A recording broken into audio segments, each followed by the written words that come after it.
spirituel. Mon peuple souffre. C'est le moment de stopper l'hémorragie de la souffrance du peuple congolais. People of Congo, you have suffered for too long. Stand up and make a difference. It's a time for change. Thank you, Derbinoka. Congo, Congo. Baseleki. Congo, Congo. Baseleki. Peuple azali kolela. Baseleki. Likola ba politicien ya moyibi. Baseleki. Likola ba politicien ya kanyaka. Baseleki. Congo, Congo. Baseleki. Congo, Congo. Baseleki. Peuple azali kolela. Baseleki. Likola ba politicien ya moyibi. Baseleki. Likola ba politicien ya kanyaka. Baseleki. Congo, Congo. Baseleki. Congo, Congo. Baseleki. La justice élève une nation.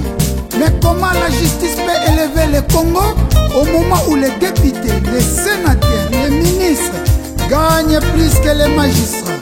C'est pour cela qu'il y a la réjouissance de l'impunité chez les Koulouna en cravate. C'est le moment d'appliquer le principe d'isonomie. Mikolo nyonso koyoka masakre na Beni Ituri Minembwe kokende mikolo nyonso koyoka Bayibi ba million na mboka Andela ezate dele sage Miami Koba peuple azali kolela Baseleki. likola ba politicien ya moyibi Baseleki. likola ba politicien ya kanyaka Baseleki. Congo, Congo. Baseleki. Congo, Congo. Baseleki.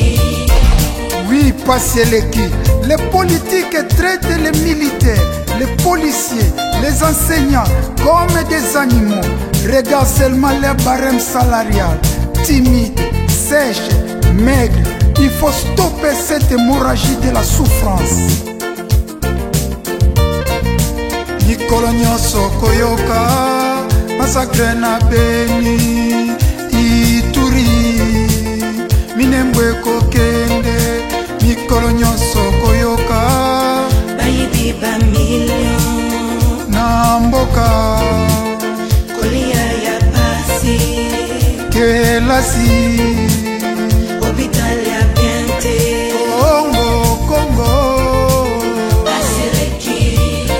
Congo, Congo. Baseleki. Peuple azali kolela Baseleki. likola ba politicien ya moyibi Baseleki. likola ba politicien ya kanyaka Baseleki. Congo, Congo. Baseleki. Congo, Congo. Baseleki. Peuple azali kolela Baseleki. likola ba politicien ya moyibi Baseleki. likola ba politicien ya kanyaka Baseleki.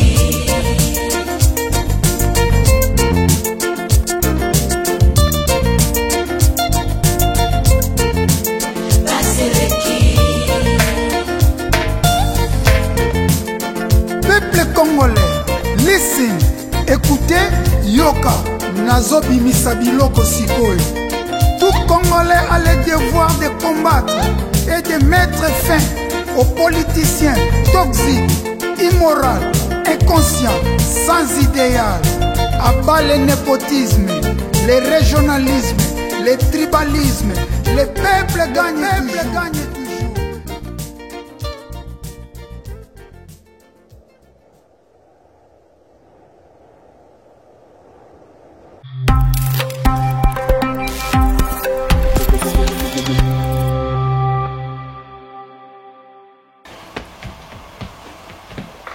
Bonjour, bonsoir. Les autres dépendent na air aux autres de la biso, na Congo, Kinshasa, et puis à travers le monde. Mbote na biso, balande émission Question Time, te pèse pino mbote, banakine, bisikane souzouami masina, lemba, matete, kimanseke, ngaba, lingwala, gombe, zona Kinshasa, monga fula, ngaliema, makala, bumbu, ngiringiri, matete, njili, kimbanseke, nsele, maluku, partout, topes bino mbote bana limete, topes bino mbote, Question Time, émission na bino obolingaka, ndenge baibalandaki émission Question Time et santé stratégie, parce que ngai moko commandant de bord Michonoka pour le moment, naza na Kinshasa te, naza na mboka Londres, nazo présenter émission en direct à mboka Londres, ya mona lobaki ke batu bazwa numéro o ezali awa bakomela ngai soki balingi baparticiper na émission ndenge tokomona baninga mosusu baparticiper na émission.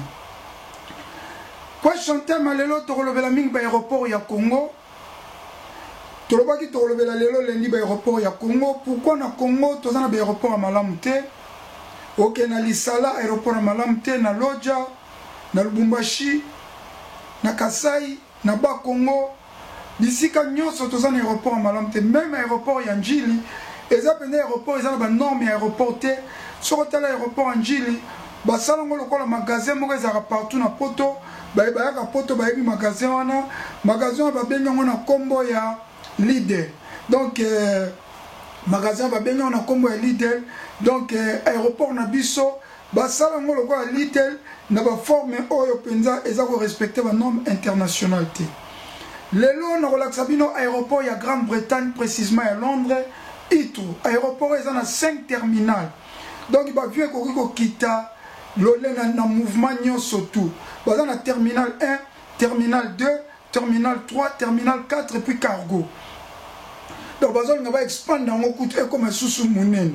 Mais biso na Congo to na terminal moko, to mona pe ba aéroport ya bamboka mususu ya Afrique, o to kolakisa awa bino moko botala, bo comparer bamboka na ba leki biso na nini.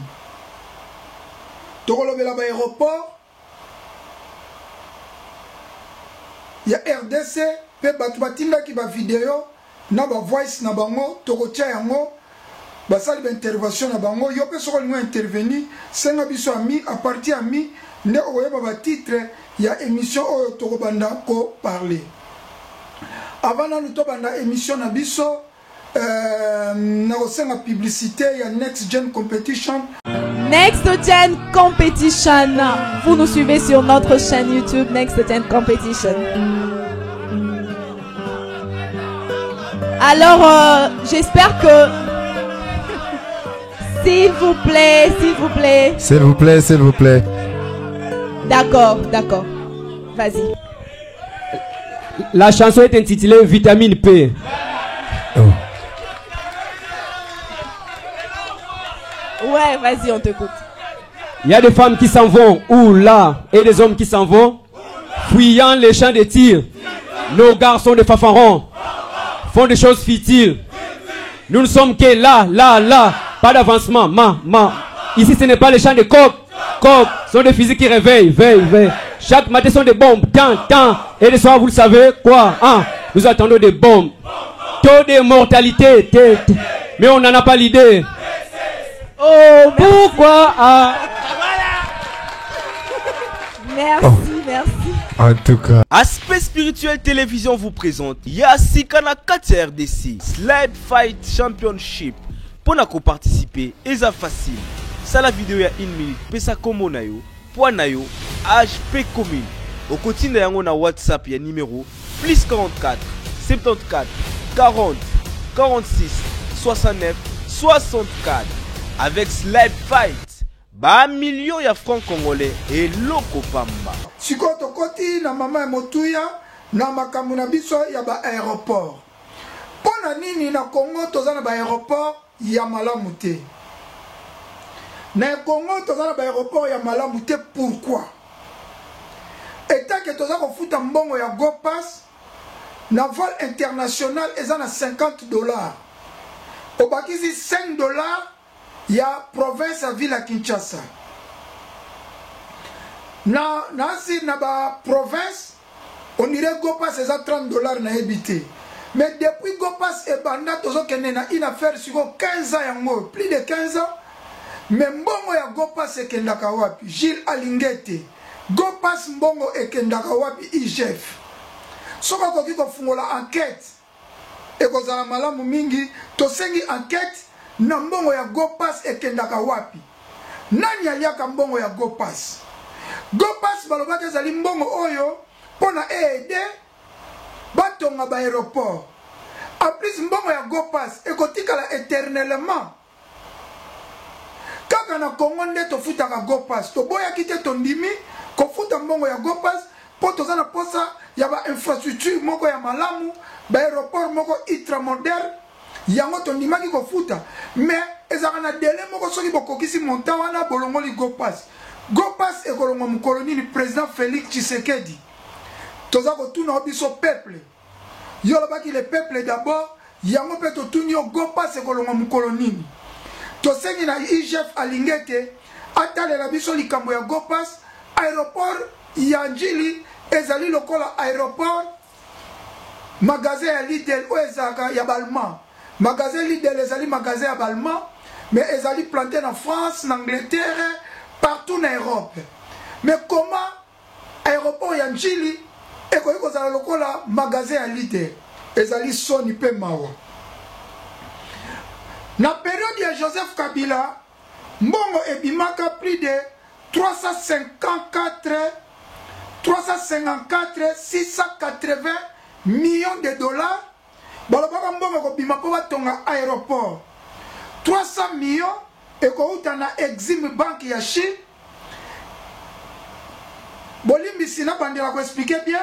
Mbongo ebimaka plus de 355 millions de dollars. Pendant qu'on a un aéroport ultramoderne à l'époque à Joseph Kabila. Balobaki 85% Yambongo wana une affaire, il y a 300 millions et qu'on a Exim Bank ya Chine.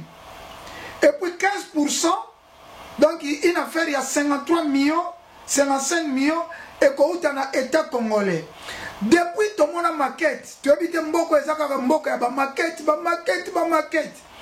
Depuis tout le monde a maquette, il y a Joseph Kabila, Tamouana ministre transport ezali José Makila, il y a José Makila sous mandat, ou ezali ministère de transport. Tilelo maquette wana ba Kimbuta bazalaki wana, ya Kimbuta yang bazalaki wana. Tamouana premier ministre ezalaki Chibala bazalaki wana. Mbongo ekei wapi? Alingete, IGF.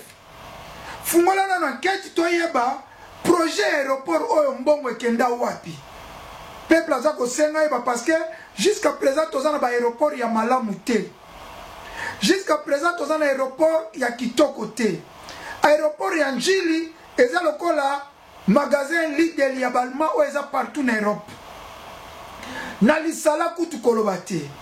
Na mboka ya ba Mende o Malanga, ya ba Cheo Kitundu, ya ba Charles Okoto, ba notable ya Loja, ba Salina Kabila na ba posta minene, Cheo Kitundu Dirkabi ya président de la République Joseph Kabila. La mère Mende a beti record ya kozala ministre de communication. Et Charles Okoto ba posta ndenge na ndenge ambassadeur na Uganda. Natangi ka bangwana ona yebi, mais batikali même ata kozwa likanisa kotongata aéroport na mboka na bango te. Quelle honte, quelle soni pour na ba notable ya Katako Kombe Lodja. Tokei na ba notable Équateur, Jean-Pierre Bemba, vice-président de la République, 1+4 hôtel aéroport à Lisala Soni. Ya Bumba Ogoloba Kutute, ya Badoli Togolobate, mais il était vice-président de la République. Totali Muzitu, Adolphe Muzitu, premier ministre. Mais aéroport na bango ya Kikwiti ya Bandundu, Oyoki na Mawa. Okei na Chibala. Premier ministre, aéroport ya Kasai, Okolobate Mawa. les mêmes bateaux balingi toujours va continuer à diriger. Mais bozalaki wana, bozalaki na ba poste régalienne. Mais botika lo sale lo côté même na ba province na bino. Mais au moins les mêmes bateaux bazana posa bazonga lisusu comme ba président de la République. Otali Joseph Kabila Kabange, aéroport ya Lubumbashi mboka ne Katanga. Otali Moïse Katumbi, aéroport ya Lubumbashi mboka ne Katanga. Oyoki na mawa. Mais les mêmes bateaux balingi subazonga na 2023. Tokopesa bino voandenge ni peuple fungola misu. Peuple fungola misu. Les mêmes bateaux balingi bazaka toujours ba ministre. Mais bazaki na ba poste. Ba notable Équateur. Ba Jean Lucien Boussa. Aza ministre, aza notable Équateur. Hein? Baza Ebele. Ba Thomas Louaka. Baza ba notable. Mais ba village na bino. Ba Ngoïka Sanji. Ba Bahati. Lukwebo président assemblée. Ba président ya Sénat. Ba Mosso. Bobo banda. Pendant 18 ans, vous dirigez Mboka. Ba aéroport à Malamu. Même dans ba village na bino. Bon, vous avez l'ikanicité. Les mêmes bateaux balingi toujours ka bango va continuer. En tout cas, et comme il y a jeunesse, tout peut s'appeler ba jeune chance. Ba jeune va diriger et vous appelez Malamu. Ndenge na lobaki IGF font l'enquête. Tout y a bon aéroport. Oye ba lobaki ba ko tonga aéroport ultramoderne et kei wapi. Tolanda, lelo na ko tela bino na aéroport ya Grande-Bretagne. Botala ngai na kitaki na aéroport ya Angleterre. Bokolanda ngo na suka. Mais avant bolanda, naza ko tela bino quelques aéroports ya Afrique. Botala baninga ba aéroport ya Afrique. Ndenge aéroport ya Afrique ezali ko évoluer. Tolanda ba aéroport ya baninga ya Afrique. Ndenge za ultramoderne ya biso na système ya magasin ya Lidl. Tolanda. Numéro 1. L'aéroport international Marrakech-Manara, Maroc. L'aéroport international Marrakech-Manara est un aéroport international du nord-ouest de Marrakech au Maroc, deuxième plus important aéroport marocain après l'aéroport Mohamed V de Casablanca, avec environ 5 millions de passagers annuels. Son terminal 1, complètement réaménagé en 2008, avec une architecture de palais marocain du XXIe siècle, à motifs géométriques islamiques et naturels qui s'inscrivent dans un réseau de diamants géants en béton, équipé de panneaux solaires. Le terminal 2, mis en service en 2005. Pour le terminal 3, l'aéroport est agrandi en 2016, pour atteindre une capacité d'accueil totale de 9 millions de passagers annuels. Numéro 2. L'aéroport international Blaise Diagne. Sénégal. L'aéroport international Blaise Diagne ou aéroport de Dakar, capitale du Sénégal, est situé à Dias, Mbour, à 47 km au sud-est de Dakar, à proximité de la Petite Côte. Inauguré le 7 décembre 2017, la première pierre a été posée le 4 avril 2007 par le président Abdoulaye Wade. Numéro 3. L'aéroport international Sir Sevo Zaguram Gholam. Île Maurice. L'aéroport international Sir Sevo Zaguram Gholam est le seul aéroport international de l'île Maurice. L'aéroport de Plaisance, son autre nom, est situé sur la plaine Magnin à 48 km au sud-est de Port-Louis. Il a accueilli en 2010 2 588 265 passagers. Aujourd'hui, l'aéroport est la seule porte d'entrée aérienne du pays, et joue un rôle stratégique dans le développement économique de l'île Maurice. Numéro 4. Aéroport international Maya-Maya, Congo-Brazzaville. L'aéroport international Maya-Maya est un aéroport desservant la ville de Brazzaville, en République du Congo. Un nouvel aéroport a été construit en 2 modules, dont le premier a été livré et inauguré le 11 août 2010 avec une deuxième piste d'atterrissage de 3700 mètres, et le second a été inauguré le 5 février 2014 par les autorités congolaises. Ce nouvel aéroport comprend cette passerelle télescopique vitrée adaptée aux avions de type Airbus A380 et Boeing 747-400. Classé le 6e meilleur aéroport en 2015. Numéro 5. L'aéroport international Ouaribou Médine. Algérie. L'aéroport international d'Alger Ouaribou Médienne est un aéroport algérien, situé sur la commune de Dar el Beida à 16 km à l'est d'Alger. premier aéroport algérien par son importance, il est désigné 3e meilleur aéroport d'Afrique en 2015, classement déterminé par un vote des voyageurs et basé sur l'expérience globale dans l'aéroport. Sa capacité est de 22 millions de passagers par an, ce qui en fait le premier aéroport africain en termes de capacité devant celui de Johannesburg, 21 millions de passagers par an. L'aéroport a accueilli en 2018 plus de 7 millions de passagers et plus de 350 000 tonnes de fret. L'aéroport d'Alger est desservi par plus de 25 compagnies aériennes.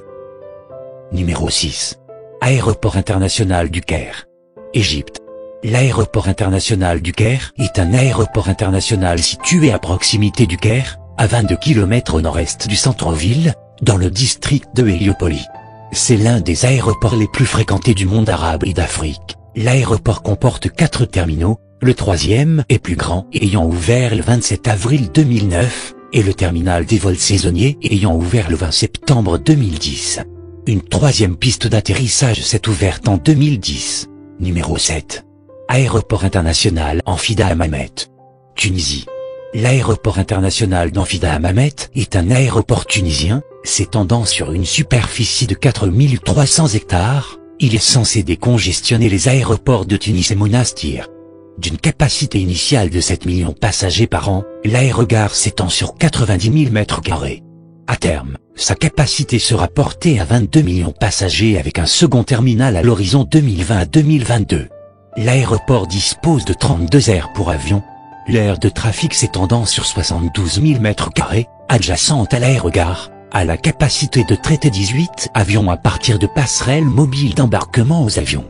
L'aire de trafic à distance, d'une superficie de 57 000 m², peut traiter 14 avions supplémentaires. Le tout est dominé par une tour de contrôle de 85 mètres de haut. Numéro 8. Aéroport international Léon Mba. Gabon. L'aéroport international Léon Mba est le principal aéroport du Gabon. Situé dans la partie nord de la capitale Libreville, sa piste est orientée parallèlement et située à quelques centaines de mètres au nord-est de l'estuaire du Gabon et de la côte du golfe de Guinée. Son emprise est aujourd'hui entourée par l'urbanisation. Il assure aussi bien une desserte internationale que des vols intérieurs. Des aménagements successifs lui ont permis d'accueillir au fil de l'évolution tous les types d'avions. Une aérogare fret de 10 000 m² permet de traiter jusqu'à 40 000 tonnes de fret par an. Numéro 9. L'aéroport international de Douala. Cameroun. L'aéroport international de Douala est le plus grand aéroport du Cameroun. Situé dans la province administrative du littoral, il dessert la capitale économique du Cameroun grâce à ses infrastructures en constante modernisation et à l'un des domaines aéroportuaires les plus importants d'Afrique. Son aérogare est établi à la lisière des zones de mangroves au sud des quartiers centraux de Douala. Son trafic national et international est en constante croissance et, grâce à sa capacité d'accueil d'1,5 million de passagers et de 50 000 tonnes de fret par an, il bénéficie d'une longueur d'avance sur cette hausse du trafic aérien. Malgré tout, des chantiers sont régulièrement lancés pour moderniser les infrastructures et assurer la conformité de l'aéroport de Douala avec les normes internationales de sécurité et de confort. Numéro 10. Aéroport international Gnassingbé Eyadema. Togo. Sur une surface de 413 hectares, l'aéroport international de Lomé-Tokoin, rebaptisé aéroport international Gnassingbé Eyadema en 2016 en honneur du président Gnassingbé Eyadema, ancien chef d'État togolais. C'est aussi à ce jour quasiment le seul aéroport international du Togo. Cet aéroport est modernisé durant les années 2010, dans le cadre du projet de rénovation des infrastructures aéroportuaires, portuaires et routières du pays. L'aire de stationnement est agrandie pour recevoir 15 appareils gros porteurs et la nouvelle aérogare, dotée d'un hall principal de 24 comptoirs d'enregistrement, est inaugurée le 25 avril 2016 par le président du Togo Faure Gnassingbé. Numéro 11. L'aéroport international de Cotonou. L'aéroport international de Cotonou est un aéroport domestique et international desservant la ville de Cotonou, capitale économique et plus grande ville du Bénin, pays d'Afrique occidentale. Il a été rebaptisé le 22 mai 2008 Aéroport international Cardinal Bernard d'Inganti, du nom du cardinal béninois Bernard d'Inganti, récemment aménagé par le gouvernement du président Patrice Talon. Les aménagements visent à donner une nouvelle dimension à l'ensemble des installations de la plateforme aéroportuaire, à améliorer les services aux passagers et à le conformer davantage aux standards internationaux. Numéro 12. L'aéroport international de Kotoka. Ghana. L'aéroport international de Kotoka est le principal aéroport du Ghana. Il dessert Accra, la capitale du pays. Il est géré par la société aéroportuaire Ghana Airport Company Limited et a accueilli, en 2006, 1 083 431 passagers. L'aéroport international de Kotoka est le plus grand aéroport du Ghana. Numéro 13. L'aéroport international Oliver Roginal Tambo. Afrique du Sud.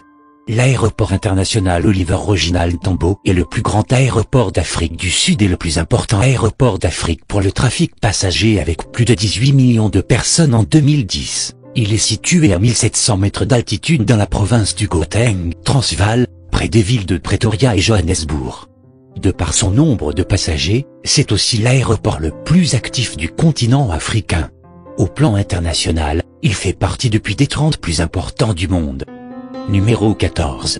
L'aéroport international Félix Houphouët-Boigny. Côte d'Ivoire. L'aéroport international Félix Houphouët-Boigny est un aéroport international situé dans la commune de Port-Bouët dans le district autonome d'Abidjan. Il s'agit de l'aéroport le plus important de Côte d'Ivoire pour le trafic aérien. L'aéroport est le hub de la nouvelle compagnie Air Côte d'Ivoire. Numéro 15.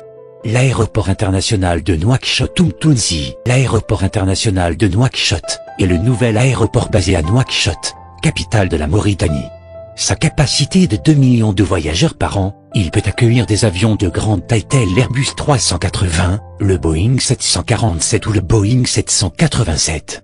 L'aéroport se compose d'une tour de contrôle, d'un aérogare de fret, d'un bloc technique, de bâtiments annexes et de logements pour le personnel d'astreinte, d'un pavillon présidentiel et ministériel et d'une aérogare passager de 18 000 m² d'une capacité annuelle de 2 millions de passagers, ainsi que de 2 pistes d'atterrissage, longues de 4,3 km et 2,6 km. Numéro 16. L'aéroport international Murtala Mohamed. L'aéroport international Murtala Mohamed se trouve à Ikeja, dans l'état de Lagos, au Nigeria. Il dessert Lagos, ville la plus peuplée du pays. L'aéroport comprend 2 terminaux, l'un pour les vols internationaux et l'autre pour les vols internes. La fréquentation de l'aéroport a connu une hausse rapide au cours des 10 dernières années.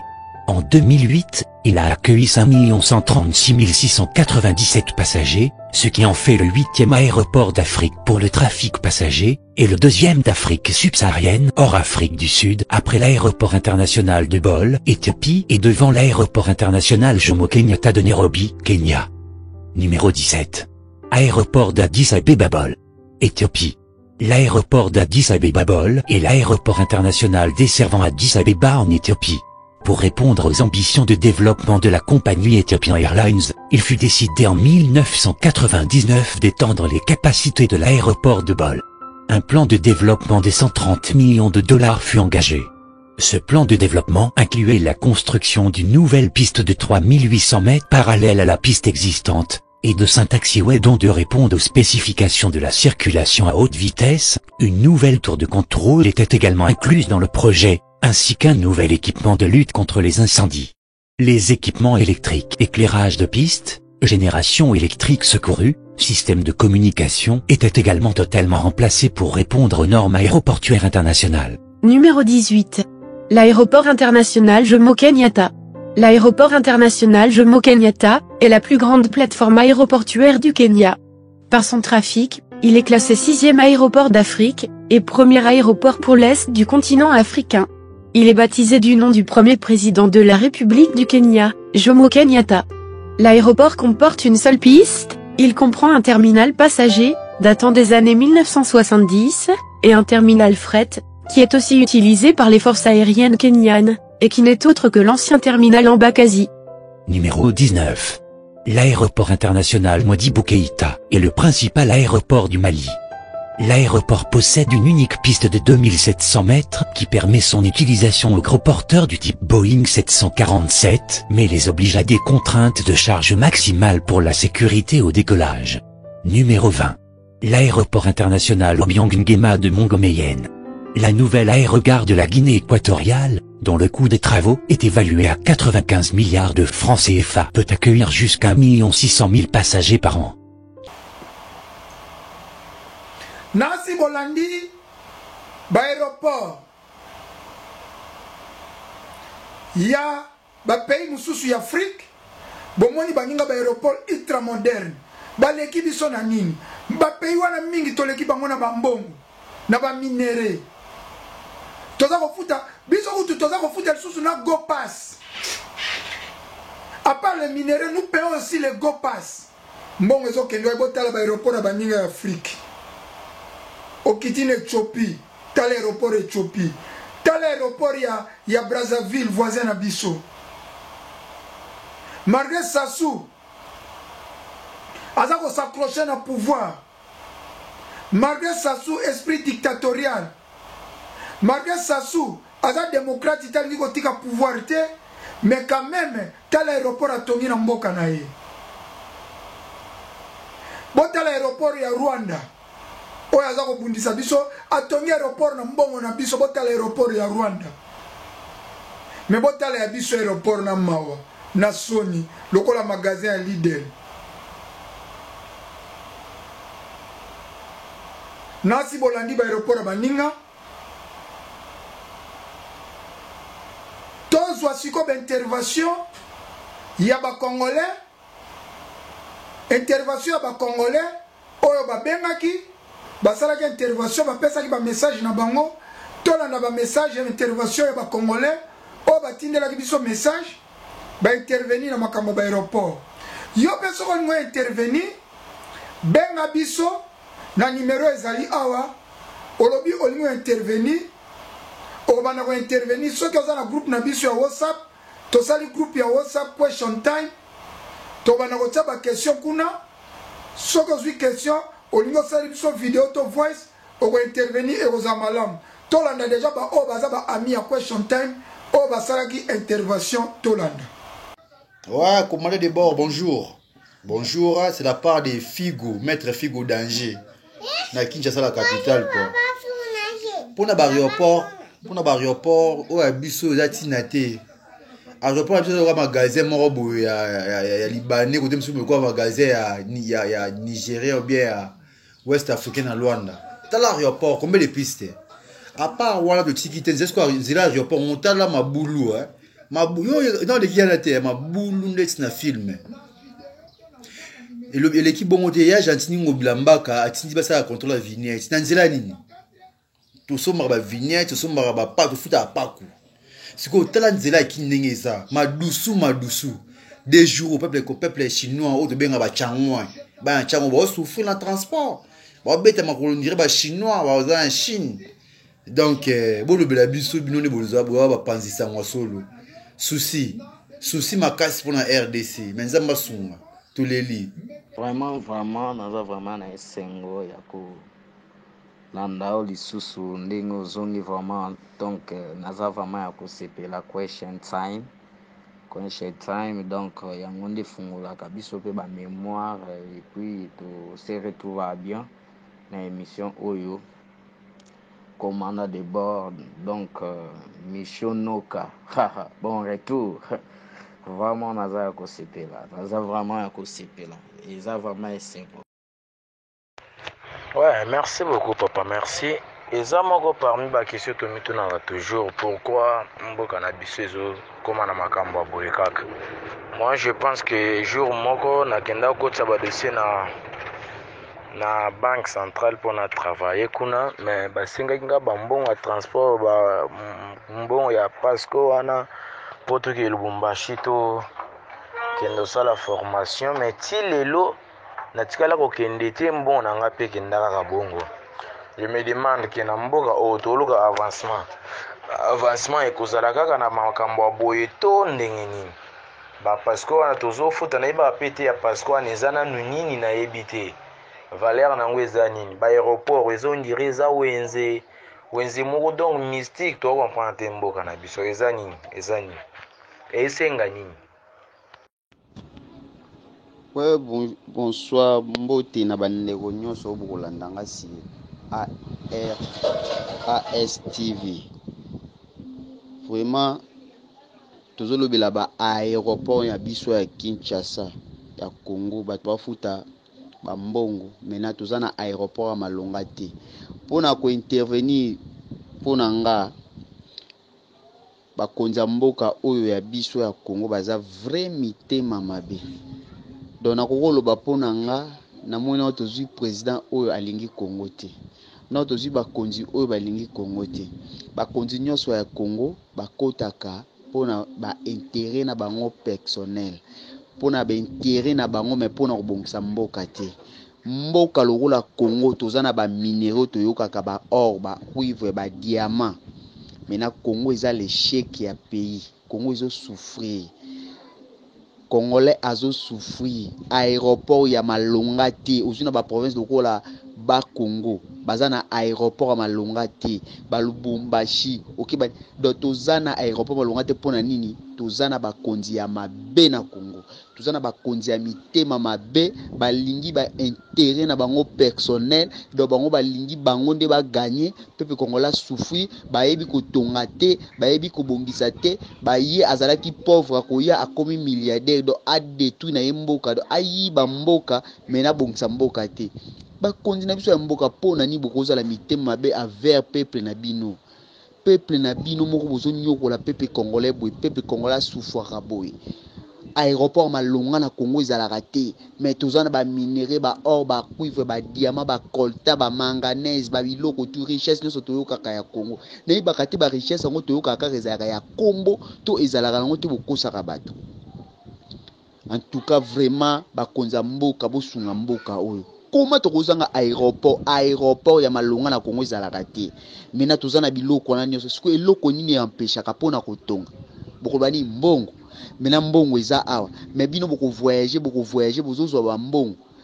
Bakonza mboka na biso pona ko intervenir pona nga baza mitema mabe. Balingi Congo te, balingi penda Congo te, balingi ba intérêt na bango, bango nde ba gagner peuple congolais souffrir. En tout cas vraiment merci président. Merci na message na nga oyeleka bakonzi ba yoka yango. Bolanda kabiso na NTV, bolanda kabiso na ASTV, penza eza pasi na bakonzi na biso ya Congo. Vraiment merci. Eza pasi. Aéroport malonga na Congo eza te. Bozo loba pe loko te, toza na biloko malonga te, mais tozaka na ba or toyoka kana kombo or, cuivre. Mena mboka ezo bonga te, bozo détruire mboka pona ba intérêt personnel. Bakonzi na biso ya mboka mitema mabe bazali na yango. Juste tozo comprendre te balingi ni na mboka oyo. Lokola bango bazwi bokonzi, bakomi kotalaka pona mabota na bango, koyiba bambongo pona mabota na bango. Mais biso ba Congolais eza so normalité. Ba aéroport na biso donc eza oyo vraiment ezopesa na soni même na ba pays mosusu.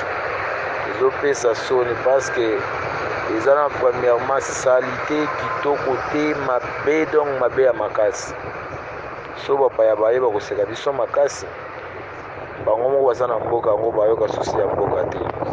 Balinga na bango ya minene en tout cas baza ba miyibi. Président Lekisa ba audio na biso leka. Nazo encourager maloba ya ndeko na biso okoloba awa. Ndeko na biso Valdano en tout cas na sepeli makasi. Faut que le bela bango boy parce que trop c'est trop.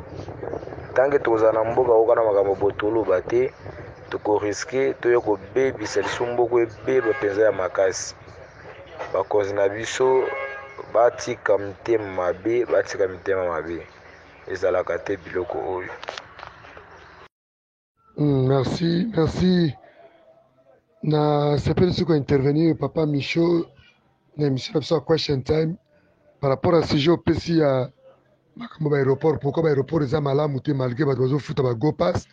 Bon en réalité ngala ko eza pasteur Chiko d'abord nani depuis Brazzaville na ko baka ke no problème eza kiza manque à volonté et puis na motema mabe et puis na moyibi nde sangana zo sala bongo papa omoni so tana Brazzaville ba Neo Joseph Kabila salaki na pouvoir à 18 ans président de la République ça soupé tant au pouvoir depuis 97 ans on remarque que na Brazza Tongi au moins presque plus de 12 aéroports na niveau international donc ba département nyonso Brazzaville ndeka bomona aéroport à Mayamay ndenge pe aéroport tout ya ba village eza ya ba province ba département ko Bankai na ba Evo na Oyo na Wando na Pointe-Noire donc vous sentez que c'est des aéroports internationaux même dans le stade, à un niveau international. Pourquoi? Parce que le président Sassou a une bonne volonté et puis il a aussi l'amour de son pays.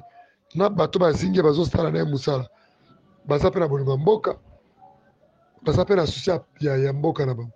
Problème na biso ya RDC bango ezake banda kala.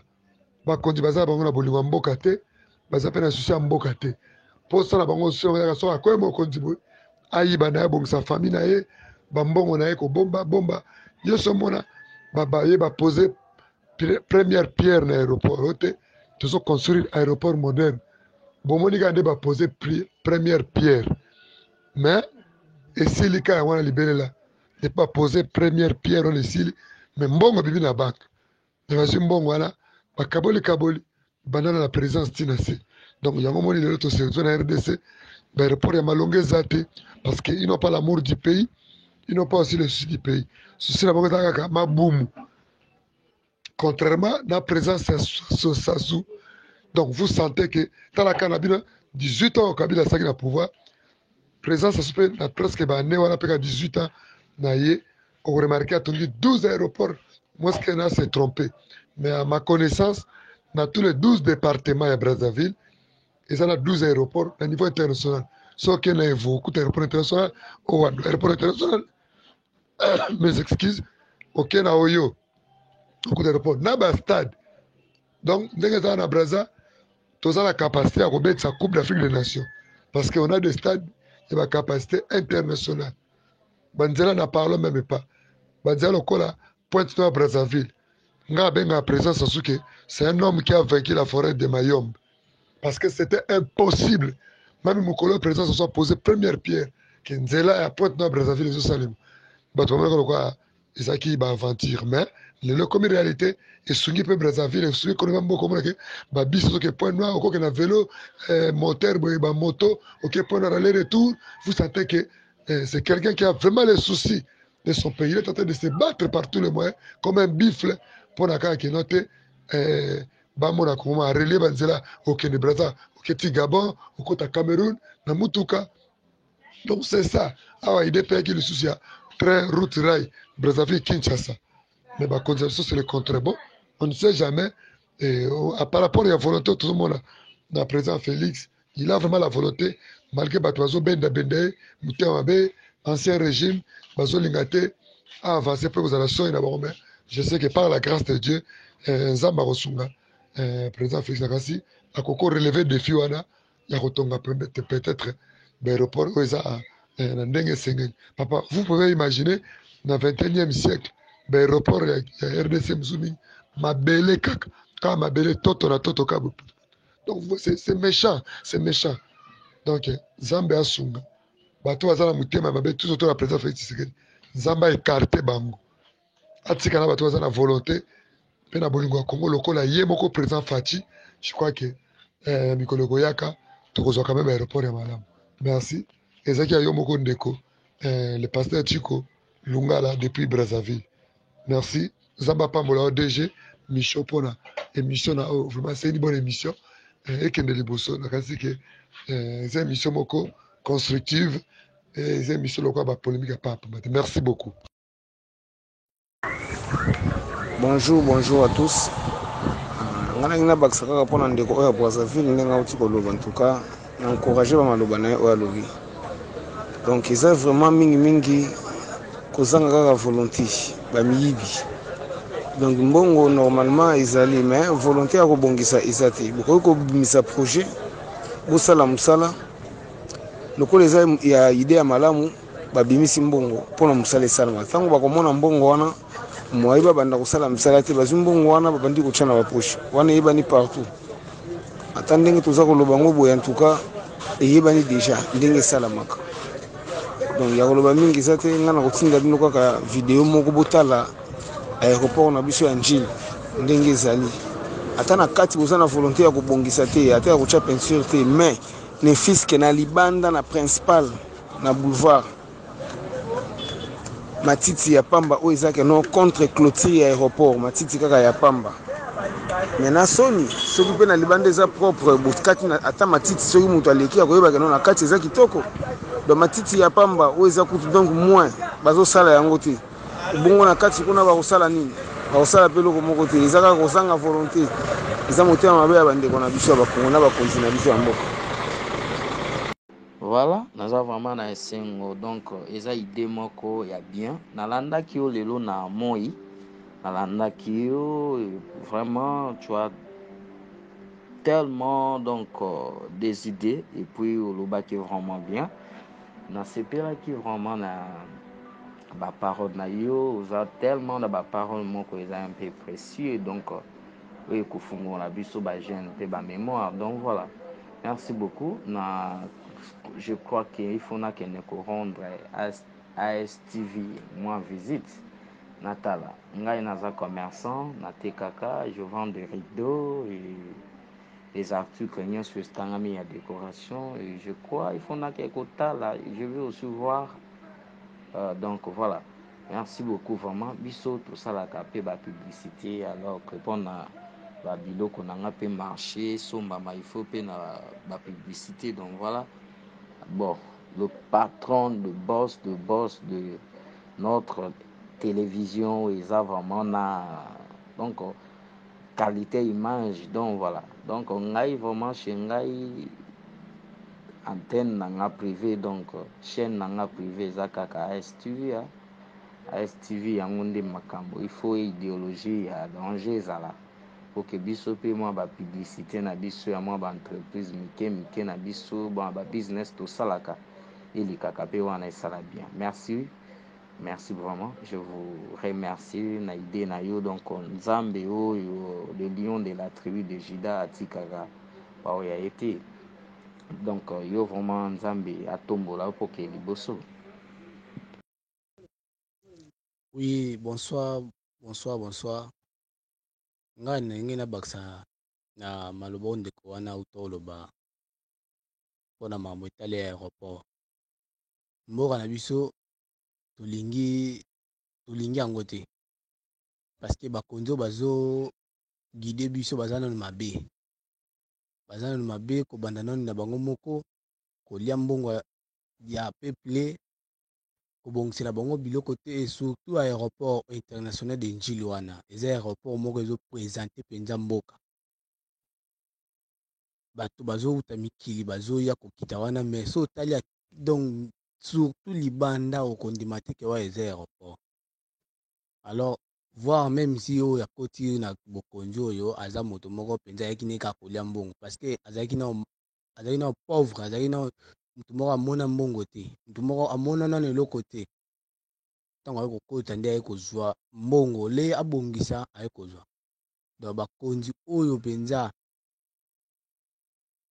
bakoki kobongisa mboka oyo donc ifale babanda na kobongisa baaéroport wana biloko ezorepresente mboka nanu ye moko mokonzi alobi kene mboka esi ekufa sikoyo seke na aéroport mpe ekufa moya kobongisa yango eza te donc aéroport bakamino ezotelema esika wana tanto kamino moko ya mabe bacouleur ya mabende esila salabilité liboso okondima te ata bino moko estce bapays mosusu eza bongo na Kasai ata aéroport eza te bakongo aéroport mpenza malamu eza te baprovince oyo ezoproduire mpenza badiama ezoproduire babiloko ebele oyo keno kongo ezovivre eza na baéroport te maintenant tokosuka vraiment boss Michaud komisala biso bamaloba oyo vraiment toyoka ngo mpe bayoka mpe babongisa basepelisa biso ndenge biso tozolinga. Merci na suki wana.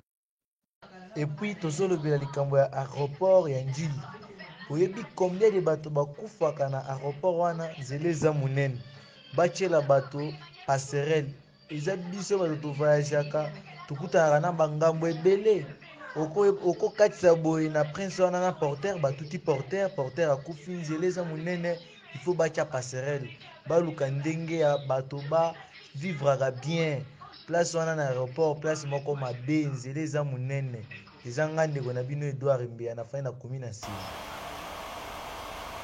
nasi bolandi susi ya bana mboka ndenge balobi souci na bango pona makambo ba aéroport bomoni nde balobi yo pe soko lino intervenir semaine prochaine vendredi tokolobela Matata Ponyo yango wana soko lingi olanda o intervenir si Matata Ponyo zwa numéro okotsa na WhatsApp na yo okoki kotindela biso message to voice ekozala malamu mingi pona kati ya question ya WhatsApp wana groupe toza kotia ba question ya bemission ezali koya siko tolanda nazalaki na Kinshasa toza kosala émission téléphone ouvert ntango nazwaki occasion ya kofilme aéroport ya Grande-Bretagne na Londres aéroport ya Heathrow na kati ya capitale ya Angleterre toza na ba aéroport misatu tokoza na ba aéroport na tanga nanu misatu to mine toza na premier aéroport ya munene na kati ya capitale o babengi Heathrow Airport eza na aéroport wana eza na 5 terminal 1, 2, 3 ya munene toza na aéroport Gatwick aéroport Gatwick Airport toza na aéroport babengi comme nanga kimingai eza na East London Stansted eza na province toza la capitale ya Angleterre toza na 3 aéroports premier aéroport munene eza peu près na 6 terminal et puis deuxième aéroport Gatwick na troisième kombo kiminga tant on a voyagé na utaki Kinshasa na yaki likansela kingala bana ko filmer aéroport ya Heathrow na filmaki aéroport ya Heathrow ko banda na porte avion tant nazo kita 10 place na kendeki ko zo bagage à part ka place on azalaki na droit ko filmer te ezalaki na immigration place ba pesa passeport wana oza interdit ya ko filmer te même ya ko solo na phone oza pena eza interdit mais partout nazali free ya ko filmer sa police sa muta ko tuna ngai ni muta DG ni muta ANR ni police ni muta RVA na bango ako tuna nga papa so filmer pona nini donc nazalaki libre ko filmer ko bana na porte aéroport tina libanda aéroport bokomona bino mo makambeleki na kati nakutanaki pe na ba compatriotes congolais oyo pe basala nasalaki bango interview na kati bokolanda poto yekola ndenge ni mboka na biso ekoki kobonga ndenge tokoki kotya ordre même na aéroport na biso ndenge ni tokoki kotonga aéroport na biso ndenge tokoki kotya ordre na aéroport na biso nalobi bien kobanda na porte aéroport tina libanda na filmaki sans problème sauf na immigration nde nazalaki na droit ko filmer te parce que na immigration bapekisa ko filmer pe ko téléphoner mais kobanda na avion tina libanda na filmaki tolanda reportage ezali reportage na sali boko découvrir makambu ebele tolanda boza komona tobimi na kati avion tobimi na avion na satellite avion biso na tobimi toutaki kini tosali transit na Éthiopie na Addis Abeba avion Éthiopie et atterrir na Grande-Bretagne na aéroport ya munene Europe o babengi na kombo ya Heathrow Airport aéroport ya Heathrow eza précisément na Londres eza na 5 terminal donc 5 aéroports na kati esika moko to babi 5 terminal eza na 5 aéroports na kati esika moko bozali komona biso wana toza komata escalator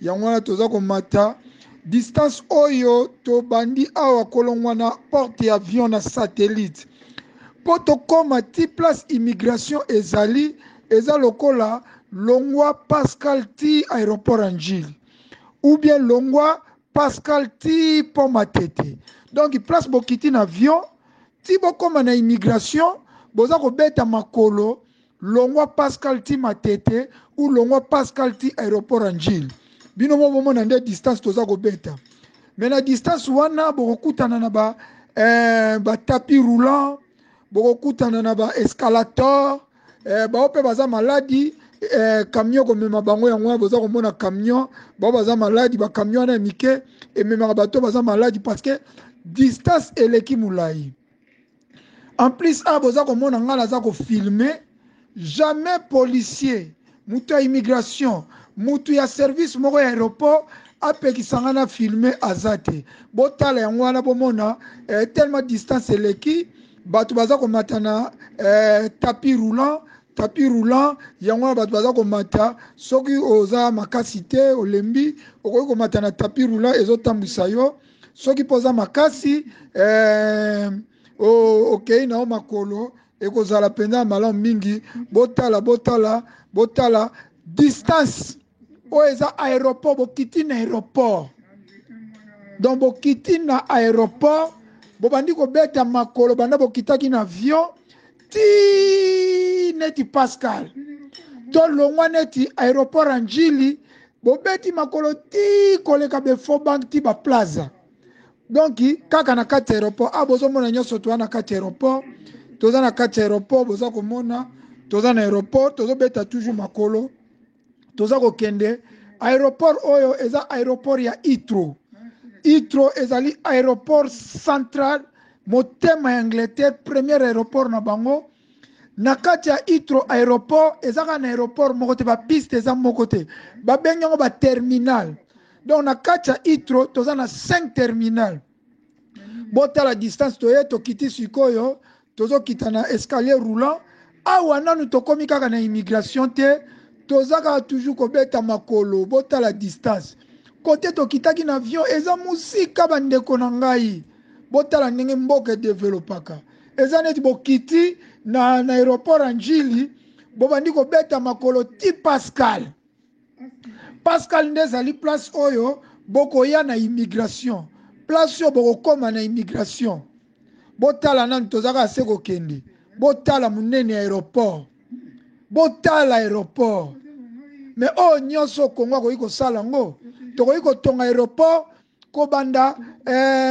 aéroport Anjili ti Kinkole babuki bandako nyonso eza kote kuna ti Mikonga tu l'État pesi bato wana mbongo faire déplacer bango parce que bato bandako penza ya mike kozala nzinga aéroport te botala nanu tokomi place bazwaka bagage te tozaka na kati aéroport moni bato nyonso boza komona basimbi bagage bato nyonso bauti na avion bango wana baza kotambola distance eleki mulai eleki penza mulai botala distance eleki mulai o bapassager bauti na baavion kilikili bao bauti Afrique na Ethiopian Bali bao bauti na ba Air France bauti na ba Air Canada bauti na ba Air Australia bauti na ba Air Emirates donc bauti batu nyonso bobimi botala bino moko place bazokende bakomi arrivals baggage claim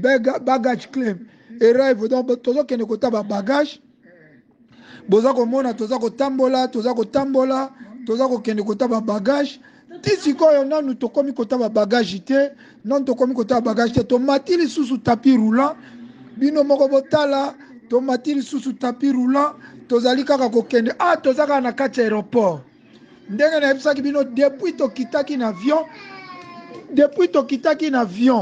ti tokokende koma na Pascal boza komona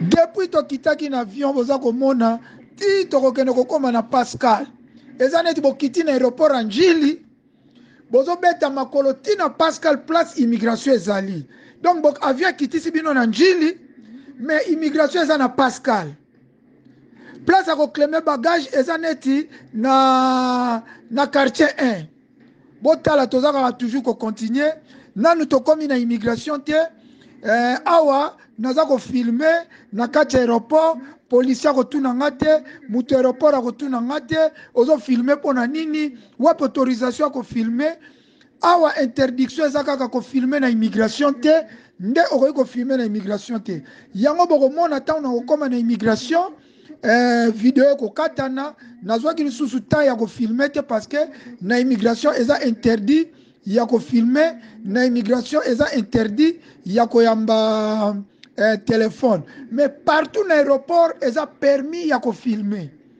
yango bozomona naza kofilme boza komona toza toujours kokende nzela oyo eza mulai nayebisi bino toza toujours kokontinue kokende nayebi te distance oyo en tout cas eza distance moko mulai donc mulai bandeko botala bino moko distance eleki mulai toza se kokende banda to bandaki kotambola na aéroport nanu tokomi na immigration te nanu tokomi place bareklamaka bagage te donc toza kaka kokende donc bino moko boza komona o nyonso na kati ya aéroport botala aéroport ya Heathrow o Londres aéroport ya Londres ya Grande-Bretagne botala bino moko aéroport ya Grande-Bretagne nanu tokomi na immigration te toza kaka kokende o nyonso ba passager mingi bauti na Ethiopian musu bauti na avion mususu bokoka soki bomoni na kati video seke tokomi na immigration parce que eza interdit kosolola to kofilme na immigration yango bokomona ntango nakokoma pembe na immigration nakokata na moi tokomi na immigration awa immigration yango bakomi immigration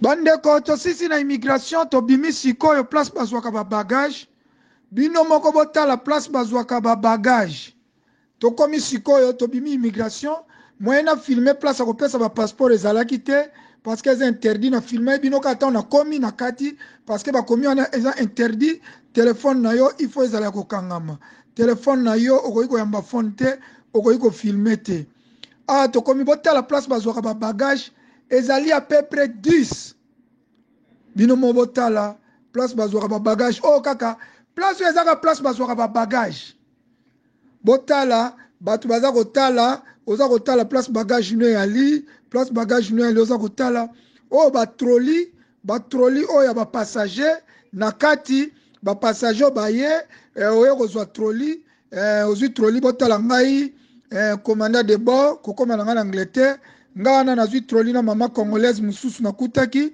azwi troli mama congolaise yoana azwi troli epa uti Kinshasa tokutani na ye na aéroport nazwi troli natie bagage na ngai natie bagage na nga commandant de bord nga wana mishono kana Angleterre natie vali bagage na nga ya main sikoyo nazoke nozela bagage na nga na soute na soute biso tokokende na nini numéro 7 nde yango tokokende botala place akozwa ba bagage botala place akozwa ba bagage awa na kati place bazwaka ba bagage ezali kaka passager kaka na ba passager awa okomona police te okomona mwana mura te okomona porter te okomona muta DGM te okomona muta RVA te awa ezali kaka ba passager nde bazali kaka bango wana na bureau eza kuna na suka ezali bureau soki bagage na yo eye te okembala moko na bureau kuna ko réclamer bagage na yo to bagage eye mukolo bagage amonani te nde batu ya bureau ya service ya bagage baye kozwa bagage bake kotia yango na bureau awa jamais komona porter amemela o troli awa batu baza na kati ya kaka ba passager ba caméra ya surveillance eza ko surveiller ne sécurité ya terrorisme to batu ya misala mabe batu ba drogue parce que batu ba drogue ba bagage eza déjà checké na kati awa komona te bafuye bagage na yo à part kaka tango kobima na douane nde bakopona batiraka batu na douane soko ozobima bokoya 10 personnes baponi kaka mutu moko bafuye ye soko oza mutu alibabe bato ya douane baza baexpert bayebi ke oyo so tofuye tokozwa biloko oyo soki te toleki biro yango kuna na musika biro ya bato ya bagage place bato oyo bakoki koclaim babagage na bango awa na aéroport ya Heathrow place bazwaka babagage eza 10 bomoni 8 7 bomoni bino moko 8 botala nyonso na kati ya nyonso boza komona kaka place bazwaka babagage na Congo eloko nini ekokozanga tosala yango toza na bibende toza na nyonso tolanda sikoyo interview na bamasolo mususu naza kobeta balanda émission question time le peuple d'abord le peuple comme toujours toza na aéroport ya Heathrow airport eza aéroport ya Angleterre précisément toza na Heathrow na terminal D tino momona place bazwaka babagage baza na ba machine oyo roulante oyo ezwaka babagage plus de 10 awa nyonso ezaka mpona kozwa bagage ezali te place moko ya mokie te batroli kuta koloba te eza na ndenge ya désordre yango bokolanda na émission oyo tokolobela bino makambo ebele mikolo naza na Kinshasa te naza na Angleterre na ye voyage na Angleterre mpo navandaka kote oyo tokozwa ebele tobanda kolakisa ndenge nini tokoki kodevelope mboka na biso bino moko bomona ndenge nini aéroport ezalaka. À suivre, question time. Le peuple d'abord, le peuple gagne toujours, le peuple souverain. Le peuple d'abord, le peuple gagne toujours, le peuple souverain. Et monsieur Zoya Toukolobela, comme moi, quand la vie s'est développée, et comme après, on va Mikila, Poto, on va Angleterre, le quoi va aéroport, et ça va s'engager. Bobenga, Bokomate, le numéro Oezalia, numéro Ebimiawa, au message WhatsApp, au message direct, comme moi, quand la vie au Congo s'est développée, et c'est tout ça là, Benga, Komate, Toukolobela, merci. C'est bonjour. Qu'est-ce que vous avez dit? Direct à Kin. Maman Patience. Maman Patience, vous avez un aéroport à Itro. Papa Michaud, Où est-ce Kinshasa. Vous savez combien de mois? Presque 3 mois. Vous vendez à côté en Angleterre? Ouais, différence entre l'aéroport national Njili et l'aéroport à Itro. Avant, il y a comme 30 ans. Donc, on a vu ce site au Koufa. On a vu ce Kei. On a bano kutu ya biso te ba koko pete ba koko lolo pete ba koko lolo. Nde ba ko sala. Merci Mimi. Bon retour na pays na yo. Merci. Bonjour. Ndeko tokuta na aéroport ozolo balingala. Oza congolais. Kombo na onani? Mbia mavuto où tu as? Mbia? Wavweti ngai bika mbia. Mbia oti Congo. Vous savez combien de temps qu'on a? 50 jours. Ah, si vous avez. UK, voyage, oti? Il y a des choses comme à table, et tout ce qu'on a, le peuple d'abord, le peuple d'abord, en moto, au monde en côté, et comme moi-même d'abord, c'est que le peuple d'abord est zate, comme moi-même d'abord, on a tchana en approche, et on a le peuple d'abord, là là, quand j'ai vu sur moi à poto, ça la boye, ça la boye, ça la boye,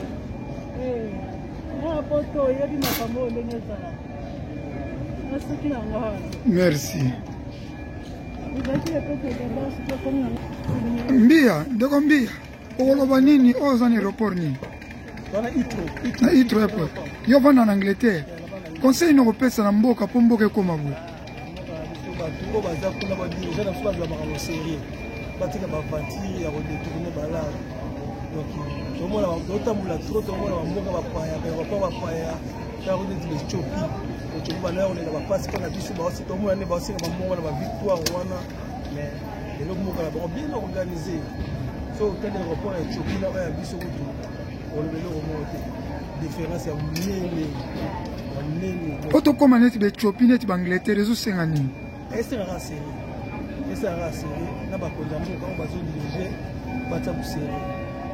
balo on espère que nous pour attendre il ni suka suka kufa na yo ndoka ko etika la langue donc bazo ma sérieux pour génération ko yana sima pe bazo ali na bango ya bien so ba kina makama avanti génération ko ya toujours avanti donc on a rôle. Merci, bon retour.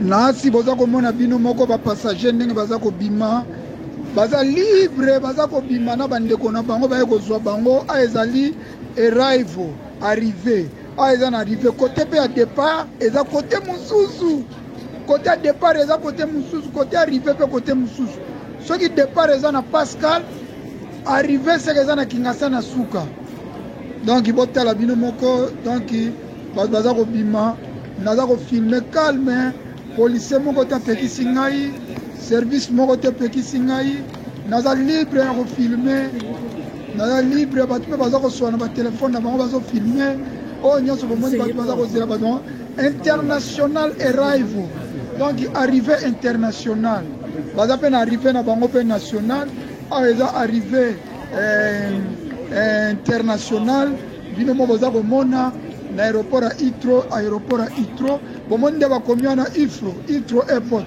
okotanga yango Itro airport ezo dépendre na prononciation na yo donc ya aéroport ya Itro yango wana international arrivé international bomoni biso bato touti na babagage kuna immigration na kati bozwi bagage bato bango bazobima bato bazozela bato na yango libanda jamais omona tracasserie bato bazobima calme jamais omona baporter jamais omona bato ya DGM jamais omona bato ya la police jamais omona bato ya DENIAP jamais omona mura jamais omona aner service ya renseignement nyonso eza ya kobatama police azaka kotourne mpona kosécurité mpona terrorisme ya minduki me makambo ya bapassager etali ete service ya renseignement ebatama bacaméra partout ta bacaméra bino mo bomona bacaméra wana bacaméra likolo wana bacaméra oza komona bacaméra de surveillance donc bapolicier baservice ya renseignement baza na kati babatama bazosala bazaka komonitore na bacaméra na bango soki bamoni yo nde suspect bakoya mpe kozwa na ndenge calme moto akoyeba te bakozwa na ndenge calme population mpe koyeba te ke bazwi yo donc botala aéroport ya Itro rien à commenter botala bino moko aéroport ya Itro biso oyo tozokende sikoyo tozobima mpo tokende kozwa train tozokende kozwa train toza komona UK arrival bakomi Grande-Bretagne arrivée de la Grande-Bretagne UK arrivals toza komona ezali arrivé awa soko olingo somba tike na oyo ya train express train soko olingo ozwa train express place ya kosomba tike yango oyo osombi tike na yo awa eza express train express osombi tike na yo okokota mbala moko wana oke kozwa train ya vitesse bon biso lokola train ya vitesse ekendaka kote nga navandaka te nga na kozwa train normal oyo babengi métro boza komona wana bakomi pe parking taxi bis train batie basigne mpo bato bazouta bipai na bipai bamboka nyonso batie basigne mpo bato bayeba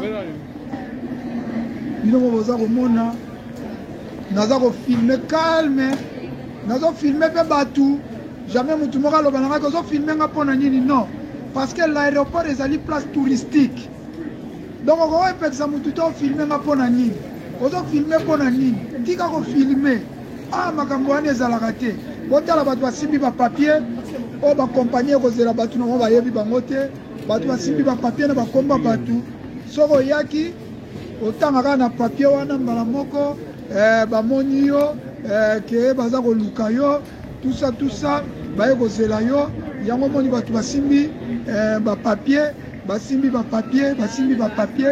bomoni bato basimbi train express baoteka batika train express boza komona c'est bon.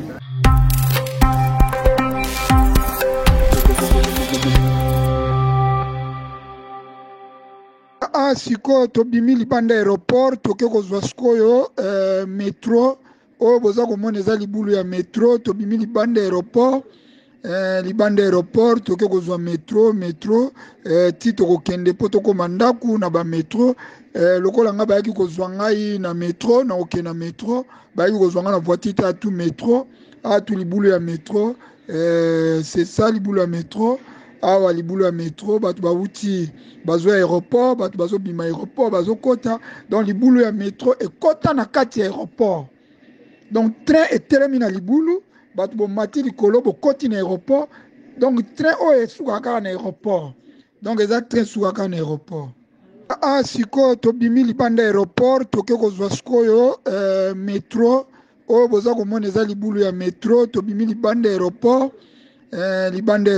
toke kozwa métro ti tokokende mpo tokoma ndaku na bamétro lokola nga bayaki kozwa ngai na métro na okende na métro bayaki kozwa ngai na voiture te atu métro atu libulu ya métro c'est ça libulu ya métro awa libulu ya métro bato bauti bazwa aéroport bato bazobima aéroport bazokota donc libulu ya métro ekota na kati ya aéroport donc train etelemi na libulu bato bomati likolo bokoti na aéroport donc train oyo esukaka kaka na aéroport donc eza train esukaka kaka na aéroport.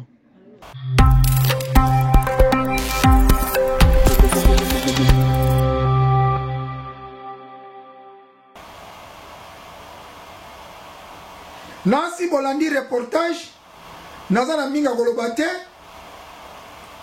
tokomi na suka émission na biso émission tokosala vendredi émission liboso na ngina loba émission elekaka lundi mercredi vendredi na 19h na bande bien émission question time le peuple gagne toujours. Émission à peuple, et le caca, lundi, mercredi, vendredi na 19h. Tant on a zaki na Kinshasa, émission ezalaki ya kobenga ya téléphone ouvert, mais le kola naza na mboka Angleterre, moi émission ezala téléphone ouvert ezalite, émission comme na système, ozwi numéro oyo, okomeli biso, vendredi, tokolobela Matata Ponyo. Tokolobela Matata Ponyo alobi azali candidat président ya 2023. Matata Ponyo oyo azalaki premier ministre awumelaki pe azalaki premier ministre oyo azalaki na ministre ya finance te kaka ye. Matata Ponyo boyebi aza na ba problème ya bukanga lonzo, aza na ba problème ebele alinga comme président ya Congo bo intervenir soko zali pour Matata Ponyo comme président ya Congo benga biso na numéro oyo otindeli biso voix na yo soko lingi o elongi na mona na te otindeli biso voix na yo soko lingi elongi na mona o sali video otindeli biso ndenge baninga bauti ko tindela biso na makambu ya aéroport pona ko sukisa na sukisa toujours na losambo. Nzambe tata, nzambe na bomo, nzambe na nguya. Natiki mboka nanga Congo démocratique na maboko na yo, pe Congo Brazzaville. Ba nyonso baza na malade, problème ya santé za kotungisa bango, je déclare la guérison au nom de Jésus. Problème à rein, cancer, diabète, tension.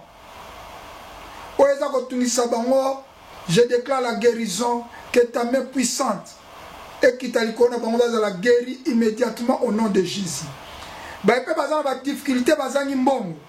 Problème ya santé, mais mbongo ezalité, nzambe ozali provider. Nzambe zo solution pour na bango. Yone munganga ya baminganga. Natiki pe ba kufeli bato. Nzambe o konsolaka mitema. Ba kufeli batata, ba mama, bana, ba yaya bandeko. O bazali ko sunga bango. Bazana moment ya pasi. Nzambe consoler bango. Pesa kimia, pesa bango courage. Na kombo na Jésus Christ. Ndeto kutani mercredi, vendredi na même heure. Na lobi vendredi tokolobela Matata Ponyo. Matata Ponyo. Ndeto kolobela ye vendredi na même heure. Bozala toujours branché. Que Dieu bénisse les deux Congo. Amen.